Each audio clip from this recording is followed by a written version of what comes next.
João capítulo 7, eu vou ler a partir do versículo 37. Vamos à leitura? Diz assim o texto: No último e mais importante dia da festa aqui é a festa dos tabernáculos, festa das cabanas, Jesus levantou-se e disse em alta voz: Se alguém tem sede, venha a mim e beba. Quem crer em mim, como diz a Escritura, do seu interior fluirão rios de água viva. Ele estava se referindo ao Espírito, que mais tarde receberiam os que nele crescem. Até então o Espírito ainda não tinha sido dado, pois Jesus ainda não fora glorificado. Ouvindo as suas palavras, alguns no meio do povo disseram: certamente este homem é o profeta. Versículo 41, e o último que leremos. Outros disseram: ele é o Cristo. Ainda outros perguntaram: como pode o Cristo vir da Galileia? Até aqui, feche seus olhos, vamos orar mais uma vez diante da palavra. Vamos orar. Senhor Deus Pai, nós nos colocamos agora diante do Senhor, diante da Tua presença e diante da Tua palavra, Deus, com o nosso coração aberto, com o nosso coração sensível àquilo que o Senhor tem para nós essa manhã, aquilo que o Senhor pode e certamente tem vontade no coração de revelar para cada um de nós. A gente se coloca, Deus, agora abertos, Deus, e sedentos pela Tua voz, sedentos, Deus, pela Tua direção. Que nada atrapalhe, Deus, a ministração do Teu Espírito Santo nas nossas vidas, pela ação da Tua palavra. É a nossa oração, em nome de Jesus. Amém. Amém. Irmãos, nós lemos aqui João capítulo 7, Jesus, no meio da festa dos tabernáculos, quando se levantou e proferiu algumas palavras. João, um pouco antes, alguns capítulos antes, João capítulo 4, você vai lembrar comigo da experiência que Jesus teve quando abordou uma mulher samaritana no poço de Jacó. Lembram dessa história? Jesus viajando, no meio do caminho, ele tem sede, para no poço para beber água, para ali recarregar a sua energia, as suas forças, e ele encontra a mulher samaritana, estabelece ali com ela uma conversa, um diálogo. Ele vê a cena, chega no poço, a mulher estava ali, pegando água para as suas atividades, para os seus afazeres ali do dia a dia, e Jesus começa a perceber que estava ali uma oportunidade para ele se apresentar, né? A gente costuma dizer que o desafio que a gente tem é de evangelizar, de falar de Jesus para as outras pessoas, nas conveniências, nos encontros que a gente tem na vida. Jesus, ele se apresentava apenas, né? Ele não falava dele. E ele viu ali uma oportunidade para ele se apresentar, estabelecer ali uma conversa sobre a vida, não somente uma conversa daquelas que a gente tem ali, rotineiras e tal, está calor, está frio, né? Tem jogo, não tem. E aí ele começa a conversa um pouco mais ou menos do jeito que a gente começa as nossas, né? Falando sobre o que a mulher estava fazendo ali, coletando água. Só que aí Jesus chega para essa mulher e fala: ó, você está aí pegando água para os seus compromissos, certamente você deve fazer isso muitas vezes durante a semana, vai e volta, eu tenho uma água para te oferecer que você nunca mais vai precisar voltar aqui para pegar, para saciar a sua sede. A mulher, a princípio, começa a medir o custo-benefício da proposta. Esse negócio de não precisar voltar aqui para coletar água pode ser uma boa. Então a mulher já logo fala de cara para Jesus: eu quero dessa água aí, eu quero conhecer esse fornecedor aí que vai trazer benefícios para mim. E aí a conversa desenrola, a conversa começa a ir na direção de assuntos mais espirituais. Aí Jesus começa a ressignificar essa água viva, água que não é física, e pergunta para essa mulher da vida dela. Jesus chega para essa mulher e pede para ela chamar o marido, e aí ela fala: não tenho marido. E aí Jesus fala: você não tem mesmo, você já teve 4, e o que você está hoje não é o teu marido. E aí a mulher: opa, será que esse homem me conhece? Como é que que é isso? E aí a mulher identifica que estava ali diante dela um profeta, alguém que não era muito comum assim. E aí ela começa a conduzir a conversa para um lado assim mais espiritual e tal. Ela sabia que estava ali diante dela um judeu e ela como samaritana, já existia ali uma tensão no ar, porque certamente você conhece o distanciamento que existia entre esses dois povos. E aí ela pergunta alguma coisa sobre adoração. Vocês judeus, vocês falam que tem que adorar em Jerusalém. Nós, os samaritanos, a gente adora em cima do monte. E aí, sabe esses embates assim que normalmente algumas pessoas gostam de estabelecer quando se fala em religião? Embates que não chega a lugar nenhum. Ela quis desviar o foco, porque Jesus foi no coração dela, na fome dela, de carência, de sentido. Você já tentou 4 vezes, você está tentando a 5ª vez preencher o seu vazio. E aí ela, para tentar se esconder, sai pela tangente, começa a conversar sobre quem inventou a roda, onde se adora, onde não adora. E aí Jesus volta para o centro da conversa, responde até a pergunta que ela fez sobre adoração, dizendo que vai chegar o dia em que os verdadeiros adoradores adorarão o Pai em espírito e em verdade. Não é nem em Jerusalém, não é nem em cima do monte e tudo mais.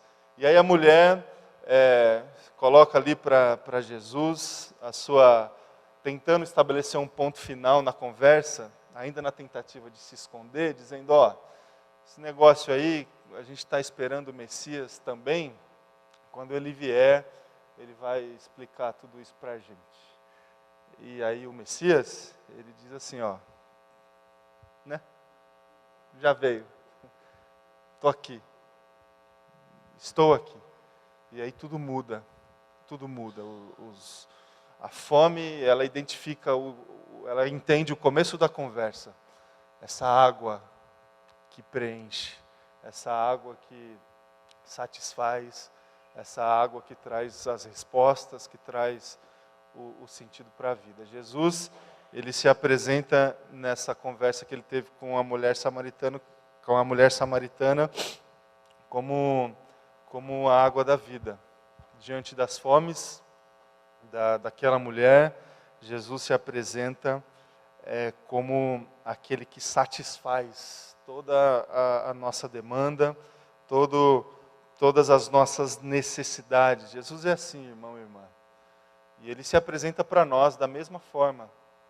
Diante das nossas fomes, diante dos nossos vazios, diante da falta de resposta, de sentido que temos, Jesus se apresenta como aquele que sacia a nossa sede, que responde às nossas orações, que nos direciona no meio das nossas bagunças e tudo mais.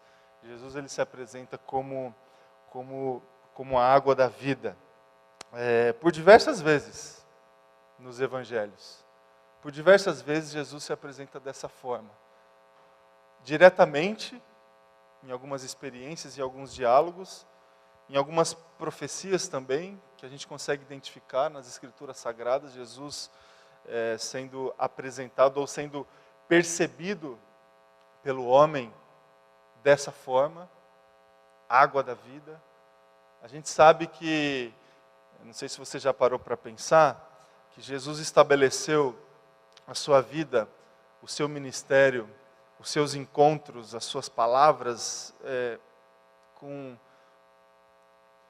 experimentando 2 contextos, basicamente. Primeiro, um contexto da água, e segundo, o contexto do deserto. Não sei se você já parou para pensar nisso. Jesus, ele vive entre esses 2 terrenos, na água e no deserto. Ele nasceu em Belém, né? Belém é uma região montanhosa, uma região seca, uma região de deserto. Ele viveu toda a sua infância em Nazaré, uma região com abundância de água, com abundância de recursos naturais para as coisas acontecerem. A sua infância e o seu nascimento estabelece esses 2 terrenos. Jesus foi batizado antes de começar o seu ministério, por João Batista, no Rio Jordão, na água. Depois que foi batizado, o que aconteceu com Jesus? Ele passou 40 dias no deserto, sendo tentado pelo diabo, sendo preparado para aquilo que viria. Jesus teve a maior parte das suas experiências, dos seus diálogos, dos seus encontros em 2 lugares. Em Jerusalém, como aqui, por exemplo, no texto que nós lemos, João capítulo 7. Jerusalém é uma região também seca. Também seca.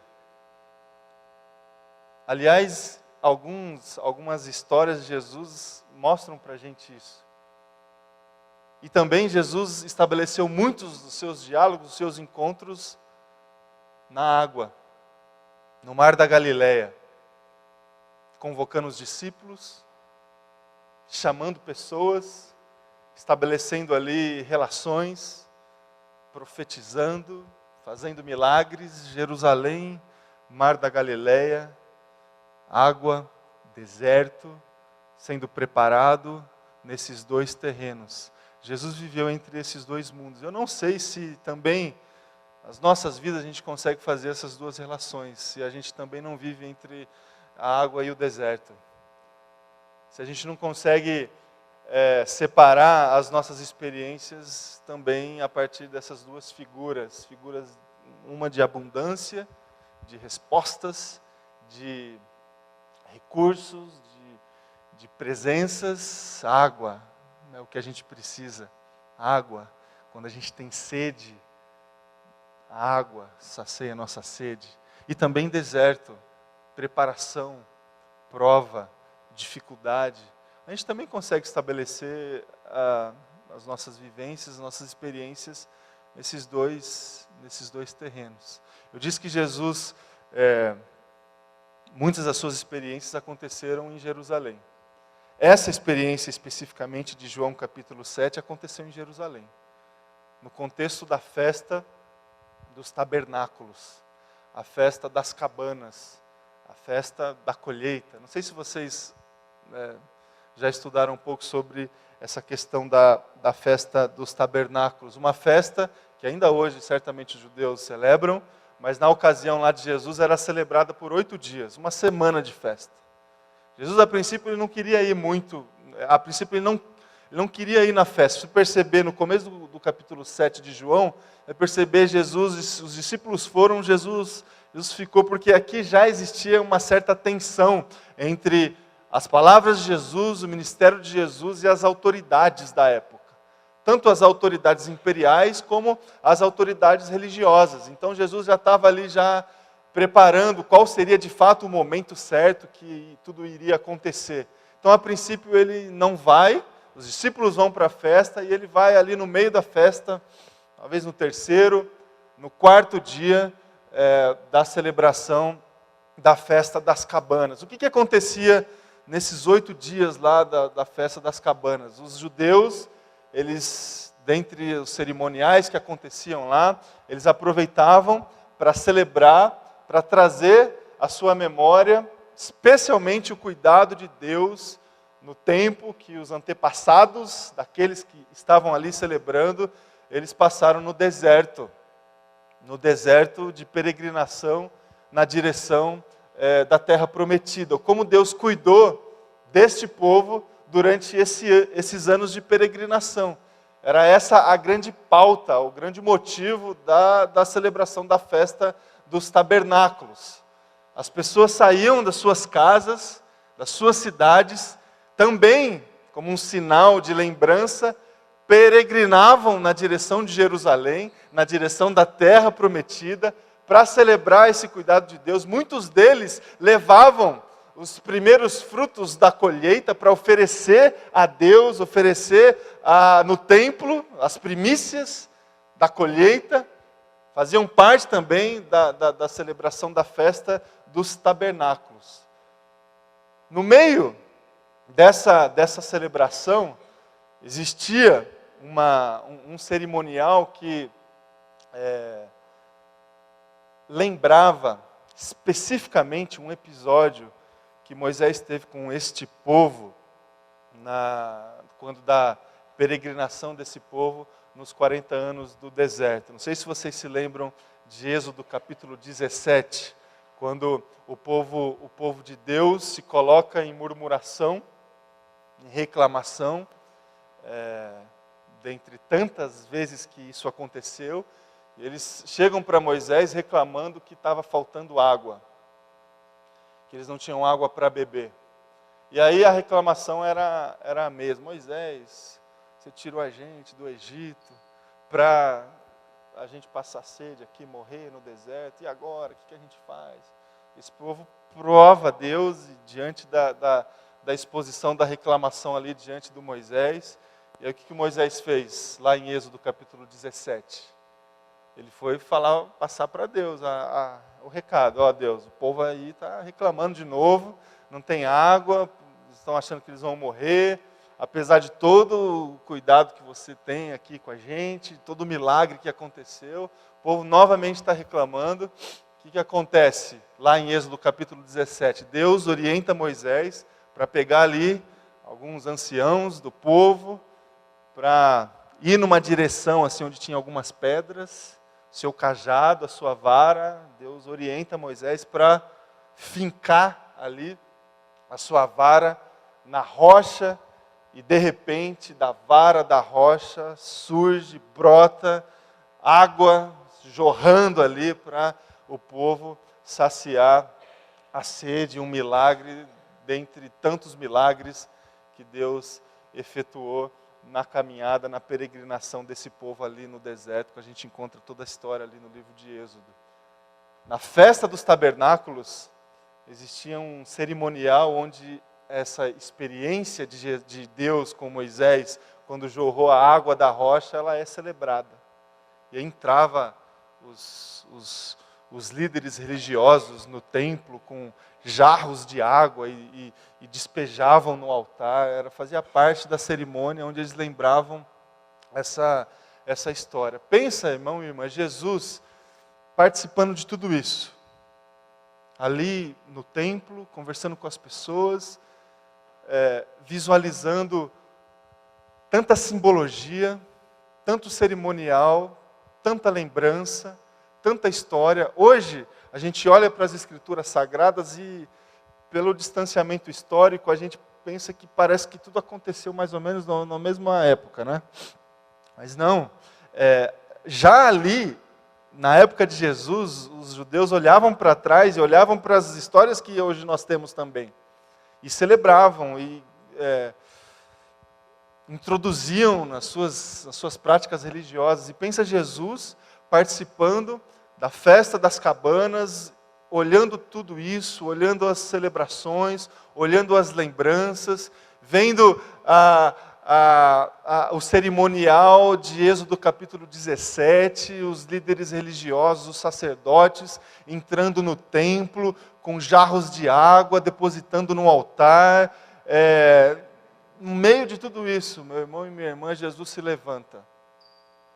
Jesus se levanta e disse, com as palavras que lemos aqui em João 7, capítulo 37, Jesus se levanta, se apresentando como a água, a mesma água que foi apresentada por Deus na história da peregrinação desse povo no deserto.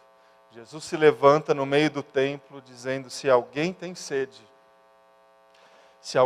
sede, venha a mim e beba.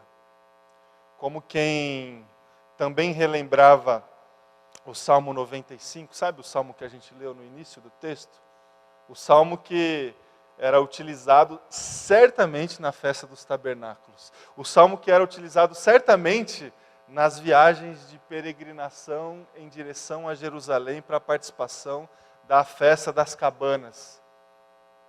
O Salmo que olha lá para trás, para a experiência de Êxodo capítulo 17, e Jesus se levanta no meio desse contexto, como quem diz o seguinte: se hoje vocês ouvirem a minha voz, não endureçam o vosso coração. Como aquele dia em Massá, sabe aquele dia em Massá, em Meribá? Sabe aquele dia onde os seus antepassados se colocaram a provar a Deus porque estava faltando água? Sabe aquele dia, esse dia que vocês celebram hoje aqui, com esse cerimonial, com água, com luxo, com jarros e tudo mais? Se hoje vocês ouvirem a minha voz, saibam que Deus pode saciar a sede de vocês a partir da minha presença e da minha palavra. Se vocês crerem em mim, do seu interior fluirão rios de água viva. Jesus se coloca no contexto da festa dos tabernáculos, diante de tudo aquilo que estava acontecendo ali, e se apresenta novamente como a água da vida. A mensagem, meu irmão e minha irmã, que eu queria trazer para o teu coração essa manhã é clara, direta e a mesma que Jesus trouxe lá atrás. A mensagem é que você tente encontrar aí na sua vida, na sua trajetória, sobretudo nas suas experiências atuais, aquilo que você tem passado hoje, que você tente identificar quais são os desertos da sua vida. Quais são as suas sedes? Quer uma dica para você fazer isso? O que você reclama, sim, da vida? Quais são as suas queixas? Quais são as suas murmurações? Suas sedes, os seus desertos, seus vazios. A mensagem que eu trago para o meu coração, obviamente para o teu coração, é que a gente consiga identificar essas sedes, porque essas sedes serão, se a gente se colocar diante de Jesus com o coração esperançoso, com fé no nosso coração, exatamente essas sedes que serão saciadas por Cristo Jesus quando a gente abrir o nosso coração pela ação do Espírito Santo. Exatamente. Quais são as suas sedes? Quais são os seus desertos? Creia, meu irmão e minha irmã, na palavra de Jesus, que se levantou lá atrás, no templo, no contexto da festa das cabanas, e se apresentou como a água da vida, assim como fez na conversa que teve com a mulher samaritana, ele faz hoje aqui diante de nós. Eu sou a água da vida. Se vocês vierem a mim e beber dessa água, vocês nunca mais vão ter sede. Creia nessa palavra, irmão e irmã. Acredite que Jesus é a resposta. Que Jesus preenche as lacunas da nossa vida, do nosso coração, os vazios de sentido, os vazios que são gerados por medos que temos do futuro, medos que temos porque por vezes nos faltam recursos, capacidades. Acredite que Jesus pode saciar todas as nossas preocupações, todas as nossas queixas. Acredite que do seu interior pode fluir rios de água viva da mesma forma. Acredite na palavra de Cristo Jesus. E hoje, a nossa experiência, ela é um pouco diferente da experiência dos ouvintes de Jesus em João capítulo 7. Hoje a gente já tem disponível para nós a ação do Espírito Santo. Jesus explicou no texto que essa água da viva, esse fluir de rios que surge, que jorra do nosso interior, é a ação do Espírito Santo. É a ação do Espírito Santo, que viria ainda na ocasião. Hoje ele já está aqui, disponível para mim e para você. Abra o seu coração para a ação do Espírito Santo. Abra seu coração para que essa água do Espírito invada a sua vida, te encontre, faça estabelecer na sua vida a vontade de Deus, estabelecer na sua vida o reino de Deus na sua história, naquilo que você faz, dentro da tua casa. Abra o teu coração para a ação do Espírito Santo, meu irmão e minha irmã. Exponha aí na presença de Jesus as suas fomes, as suas queixas. Busque no lugar certo. Pare sabe, por tentativa e erro, abrir portas equivocadas, trilhar caminhos equivocados, assim como fez e fazia a mulher samaritana. Não foi por acaso, meu irmão e minha irmã, que Cristo perguntou sobre a sua questão matrimonial no diálogo. A fome dela. Já teve 4 maridos e estava no 5º. Qual que é a tua fome? O que você já está fazendo aí pela 5ª vez? Você já fez 4, não deu certo, você já está na 5ª. Deixa Jesus, deixa essa água que gera vida invadir o teu coração. O que o Espírito Santo faz, meu irmão e minha irmã, comigo e com você? Eu encerro essa reflexão pontuando a ação do Espírito Santo nas nossas vidas. A primeira coisa que o Espírito Santo faz comigo e faz com você quando a gente se abre para essa água viva é o seguinte: ele nos convence do pecado. Ele nos convence do pecado. Ele traz para nós a lucidez necessária para a gente identificar as outras águas que a gente bebe.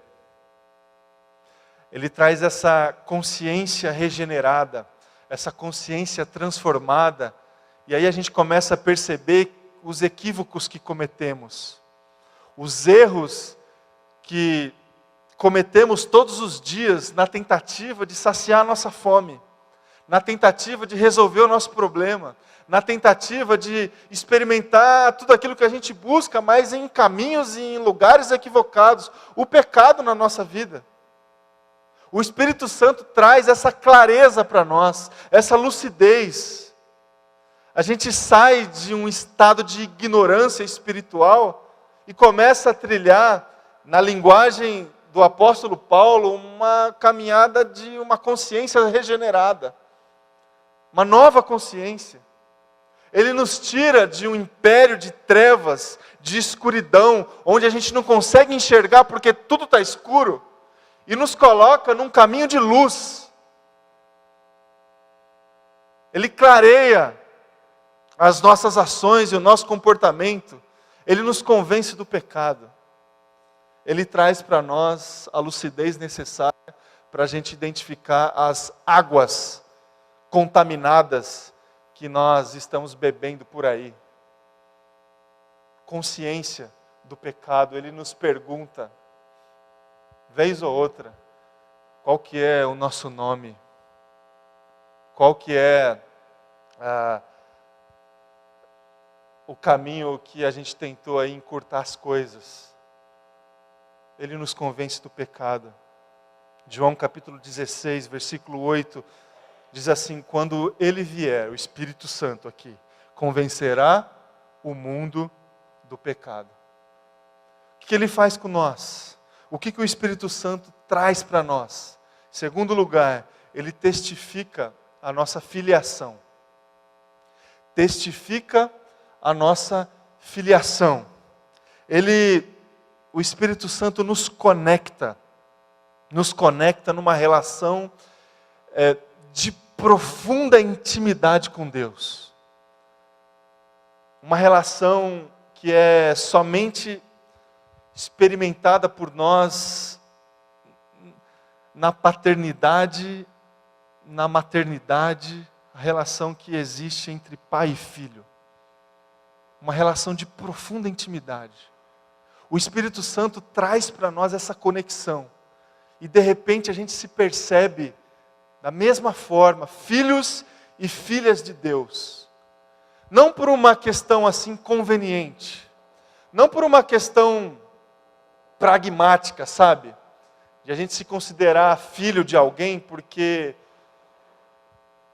alguma coisa a gente tem em troca, a gente pesa ali o custo-benefício. É legal esse negócio de ser filho de Deus, porque Ele presenteia os seus filhos, Ele cuida dos seus filhos. Não é somente por uma questão prática da relação pai e filho, ou porque a palavra nos disse, ou porque é assim alguma coisa ilustrativa, a gente se considerar filhos e filhas do Senhor. Não é ilustração, irmão, irmã, essa relação pai e filho que é estabelecida na nossa relação com Deus. É real. O Espírito Santo traz para nós essa consciência e essa convicção que somos de fato filhos de Deus. Que Ele nos gerou, que Ele nos criou, que Ele, ainda no ventre das nossas mães, Ele soprou o seu Espírito de vida para nós, e por isso que nós estamos aqui. É o Espírito Santo que gera para nós essa conexão, e essa certeza no nosso coração que de fato nós somos filhos de Deus. Uma conexão existencial, é uma descoberta libertadora, é uma descoberta que traz para nós essa água viva que preenche os nossos vazios. Porque, se a gente parar para pensar, honestamente, muitos vazios que existem dentro de nós têm a ver com uma dificuldade de alocamento existencial.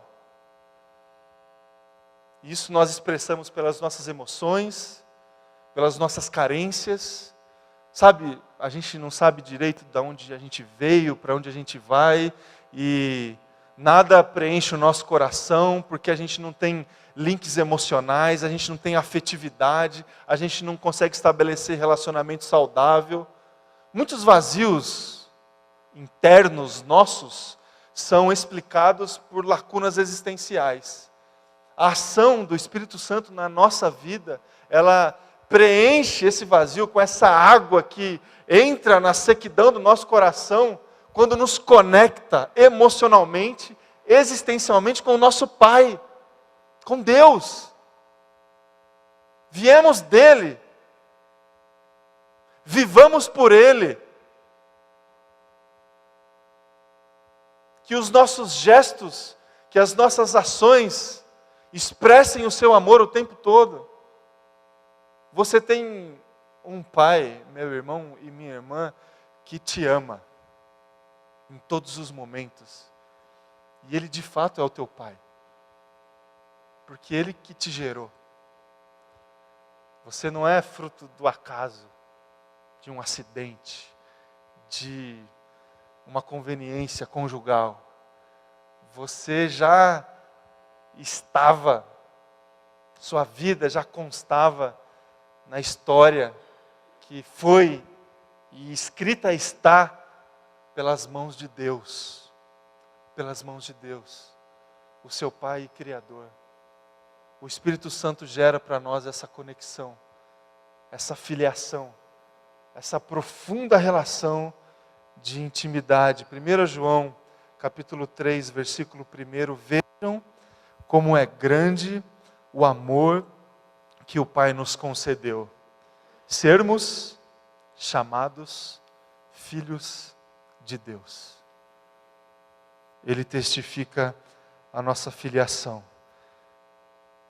Qual que é a ação do Espírito Santo? O que Ele faz conosco? Em terceiro lugar, Ele nos capacita para o serviço.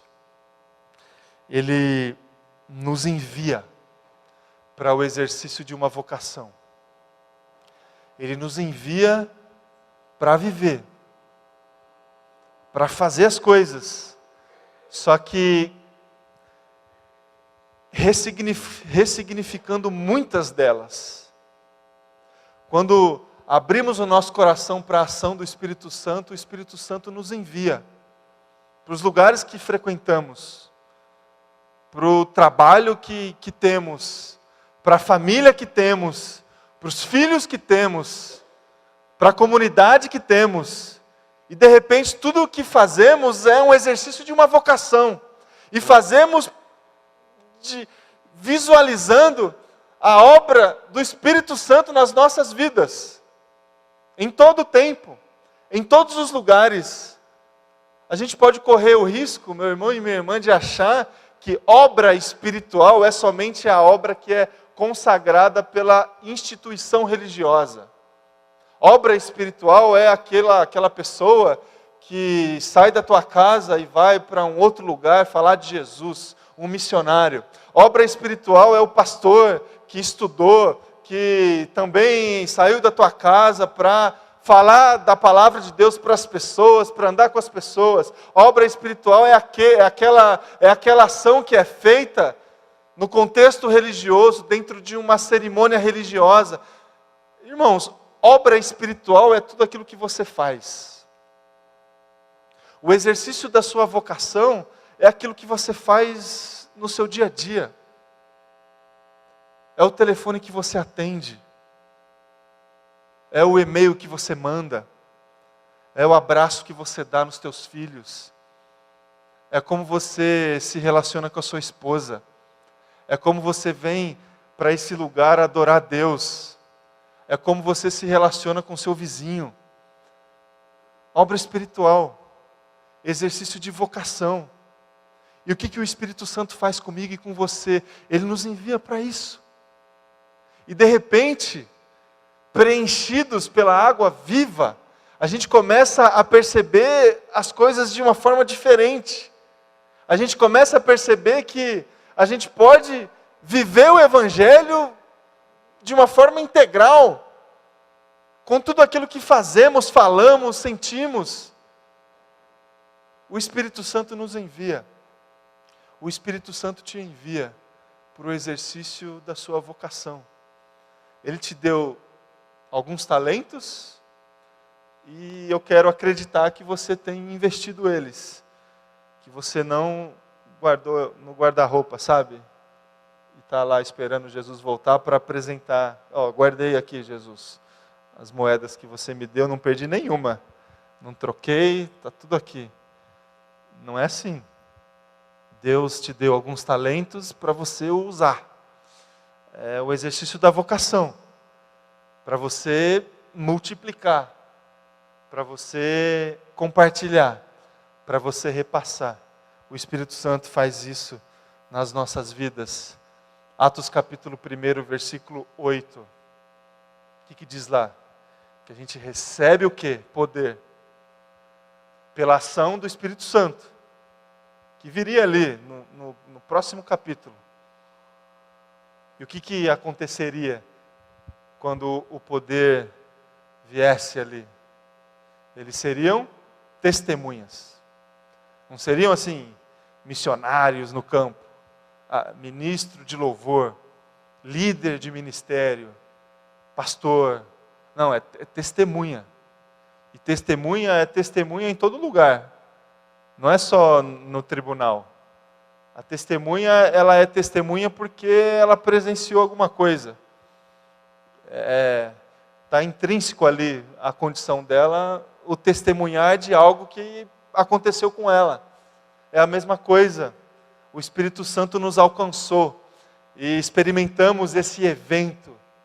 E somos testemunhas desse evento em todos os lugares. O Espírito Santo faz isso comigo e com você, meu irmão e minha irmã. O que o Espírito Santo faz conosco quando a gente abre o nosso coração? Quando a gente não tem o nosso coração endurecido, o Espírito Santo nos derruba. Ele nos convence do pecado, do juízo. Ele nos coloca diante daquilo que de fato nós somos. Ele gera essa lucidez. O Espírito Santo nos levanta, porque Ele nos coloca no lugar que a gente deve estar, que é nessa profunda relação de intimidade, de filiação com Ele. Ele nos levanta. E o Espírito Santo, Ele passa por nós. Ele passa por nós. A água, recebemos a água, mas também do nosso interior a água flui. A água flui. É o exercício da nossa vocação. O Espírito Santo passa por nós. Que seja assim na minha vida, Que seja assim na sua semana, na sua vida. Abra o teu coração para a ação do Espírito Santo. Coloque na mesa as fomes que você tem e creia que do seu interior fluirão rios de água viva. Amém? Vamos orar.